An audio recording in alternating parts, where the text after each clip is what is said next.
France Bleu Midi. Ensemble, Daniela Lombroso. Le parapluie à emmerde greffé sur François Hollande. Charlotte de Turckheim, j'imagine ça vous fait réagir aussi, tout ce qui s'est passé ces derniers jours. Une drôle de séquence pour le président de la République avec la sortie du livre de Valérie Trierweiler. Est-ce que vous, comme beaucoup de femmes, j'ai vu que c'était surtout des femmes d'ailleurs en regardant vos infos, vous vous êtes précipitée pour acheter le bouquin ou pas? Non, je ne me suis pas précipitée pour acheter le bouquin et je demande à tous les gens intelligents de ne pas acheter ce bouquin. Je trouve que c'est minable, que cette femme est... c'est honteux. Voilà, je trouve que c'est pathétique et que on devrait avoir le courage de ne pas acheter ça. C'est moche comme tout et moi je cautionne pas du tout ça. Je trouve ça vraiment misérable. Qu'est-ce que vous trouvez minable d'étaler sur la place publique des affaires privées je trouve minable la vengeance. À ce moment-là je trouve la vengeance comme ça quelque chose de toute façon... minable. On a tous connu et des moments où on a été humilié, où on s'est senti mal. Et tous autour de cette table, je suis sûre, on a vécu des moments comme ça. Non. Nous, surtout les femmes. Et je trouve que la grandeur d'âme se montre à ce moment-là. C'est vrai que c'est dans la... Et là, je veux dire, cette espèce de vengeance de bas étage, c'est juste très, très moche. Voilà. Bon, on clôt le chapitre. Je suis d'accord. Vous avez commencé votre... Thierry Garcia et Patrice Gascoigne sont d'accord avec vous. Charlotte de Turckheim, vous avez commencé votre carrière, je le disais, avec Coluche. C'est lui qui vous a choisi ou c'était par hasard, vous étiez ensemble? Je ne dirais pas qu'il m'a choisi, je dirais qu'il m'a remarqué, qu'il m'a poussé dans cette voie.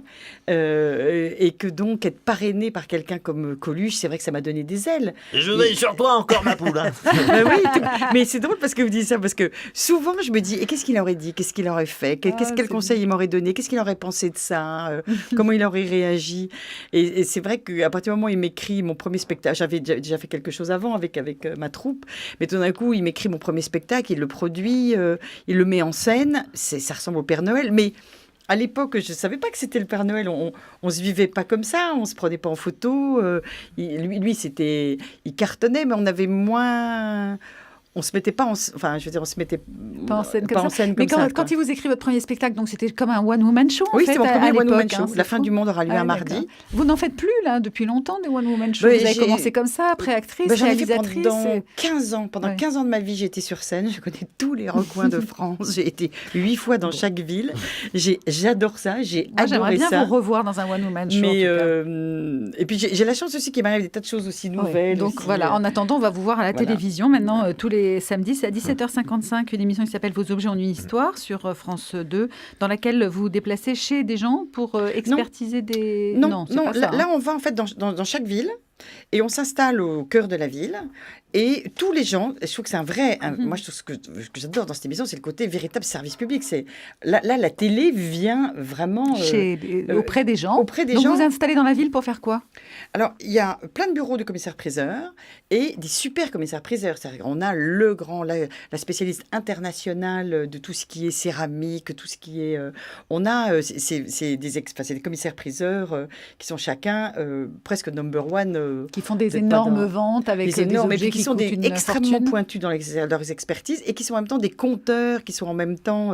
donc, n'importe qui peut venir. Vous avez une bague, vous avez un timbre-poste, vous demandez d'où ça vient, vous avez un Picasso chez vous. Une pièce de monnaie, un tableau, pourquoi pas. Vous voulez savoir l'histoire de votre objet et la valeur, vous venez avec. Donc vous arrivez à Nîmes, par exemple, on s'est installé devant les arènes, il y a 7 bureaux, et évidemment, si votre objet ou votre personnalité, ou les deux ensemble, sont étonnantes, et ben vous passez à la télé, en gros. C'est comme ça que vous vendez votre objet aussi? Non, on vend pas les objets. On l'expertise seulement. Et on vend surtout... ce qui est assez étonnant, c'est pour ça que j'adore cette émission, c'est parce que, en fait, les gens viennent en savoir un peu plus sur leurs objets.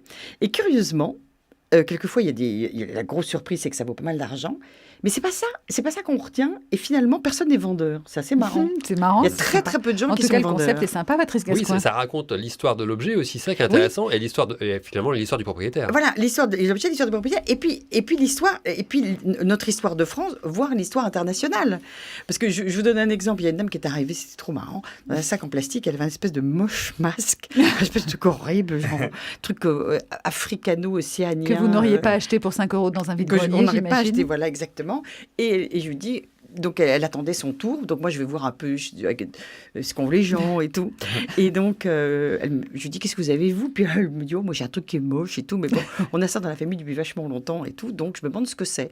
Puis finalement, je vois que ça frétille autour des commissaires-priseurs. Et Jean-Pierre Ozna, qui est en plus il est le président des syndicats des commissaires-priseurs, dit donc, cette expertise est pour moi. Puis là, donc, évidemment, je m'approche, j'écoute. Et là, il nous dit, oh, mais ça, c'est une pièce tout à fait exceptionnelle. Comment ça se braquait un fou rire avec la dame. On avait juste mais daubé sur son masque. Et donc, elle dit, oh, c'est une pièce tout à fait exceptionnelle. C'est un masque japonais. Ah, bon. Fait par le plus grand maître laqueur japonais du XXe siècle. Ah, bon, d'accord. Et ça valait? Et c'est ce monsieur qui a enseigné la laque à toute l'Europe. D'ailleurs, vous voyez, c'est signé à l'arrière. Alors, donc, on faisait semblant de s'intéresser, mais on était gagné d'un fou rire. C'était horrible.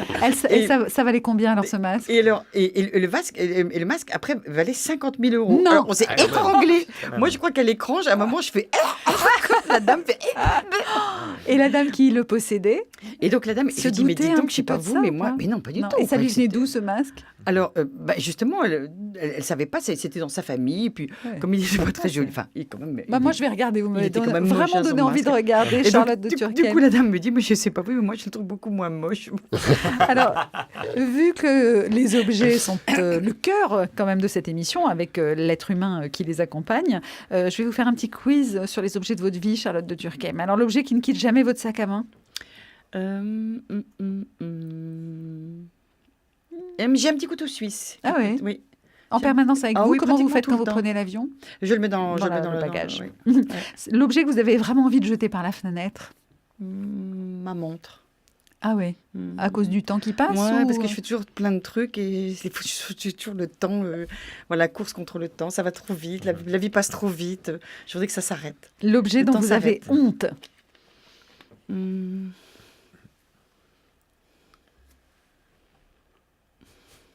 Chez vous, il n'y a rien?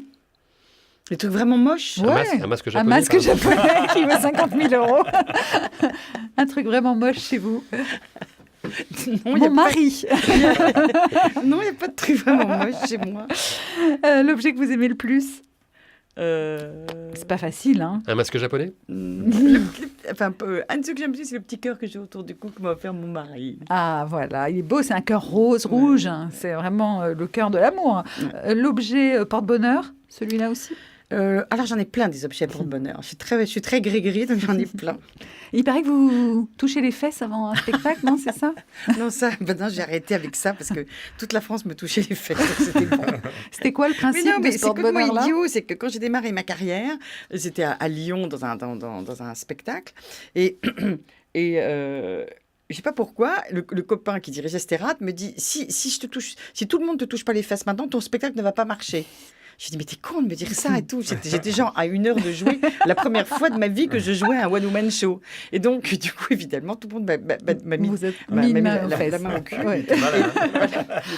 Et après, nous, on est tellement superstitieux, les acteurs, Qu'il fallait que ça soit ça qu'après, à chaque tous les fois. soirs, ils me disaient, attention, si tout le monde Oula. ne touche pas le cul, ça ne va pas marcher. Et quand vous avez fait le Stade de France, Et là, ça après, devenait un peu exactement. difficile, Charlotte de Ce qui était vachement Turckheim. amusant, c'est que quand j'arrivais dans des théâtres super chics, genre au théâtre Antoine avec Ouais. le couple C'était un peu super chic ouais. qui dirige le théâtre, j'ai dit, Tout écoutez, le monde voilà, vous j'ai un touchait truc un peu spécial à vous demander.